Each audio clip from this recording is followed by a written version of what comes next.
Hello, magandang umaga. Welcome to my channel. Ayan.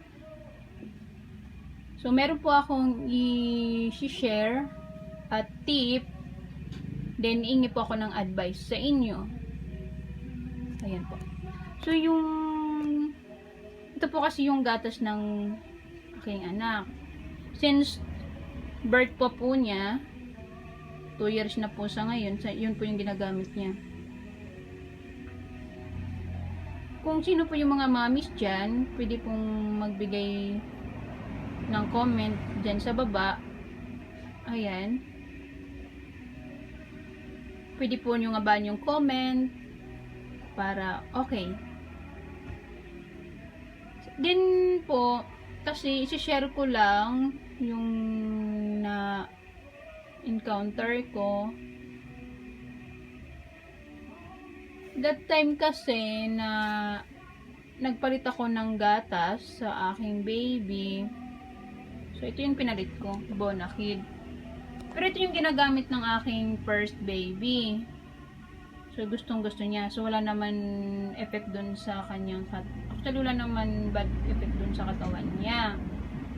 Tapos, yung pangalawang baby ko, nag-take siya ng Bonakid. Ngayon, pero yung tinitake niya is Bonakid 1, 2, 3. The following day, nagkaroon siya ng sinasabi na eczema, kate-kate yon. Tapos, dinala namin siya sa doktor. Sabi, eczema, ayun, sa hangin. So, nag-take siya ng gamot. Tapos, naging okay naman siya. Tapos, next day na naman nagkaroon. Tapos, ito, pangatlong beses sa kagabi, nagkaroon siya. Nagkati-kati.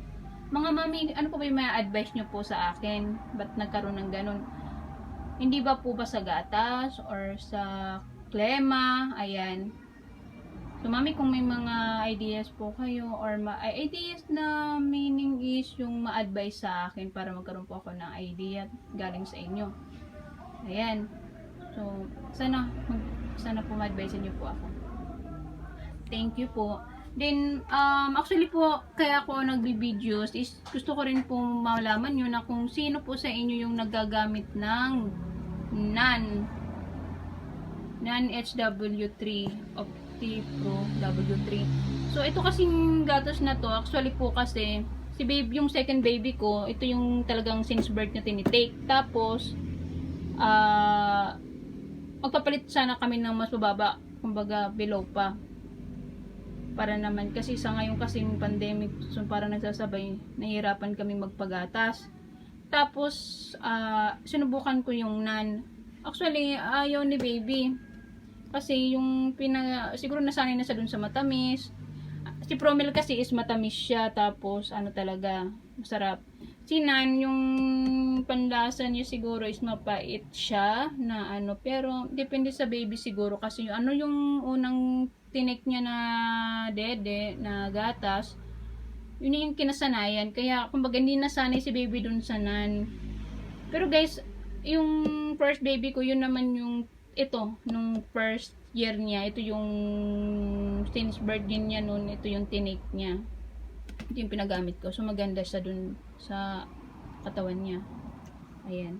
So, yun po. So, mga mamis po dyan, may mga anak po. Kung sino po sa inyo yung gumagamit ng NAN, so, ito po, pwede ko po itong ibenta sa inyo kung gusto nyo pong kunin. PM nyo po ako sa aking Facebook. Pangalan ko po doon, Leticia Edroso. Ayan. So, PM nyo po ako.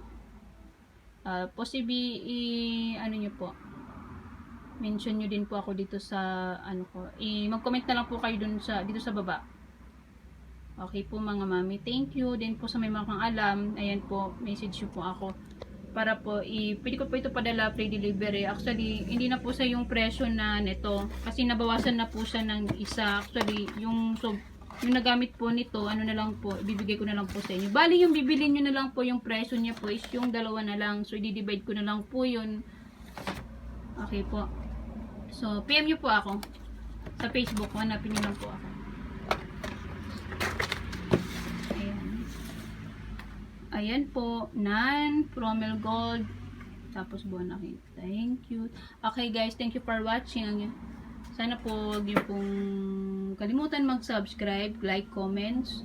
Kung may mga ano din po kayo, kung gusto niyo pong update kayo sa aking videos, double click the bell buttons lang po. Okay, thank you mami, mga balalabs, mga ka-friend nyo, friends. Ayan po, thank you, God bless, bye bye.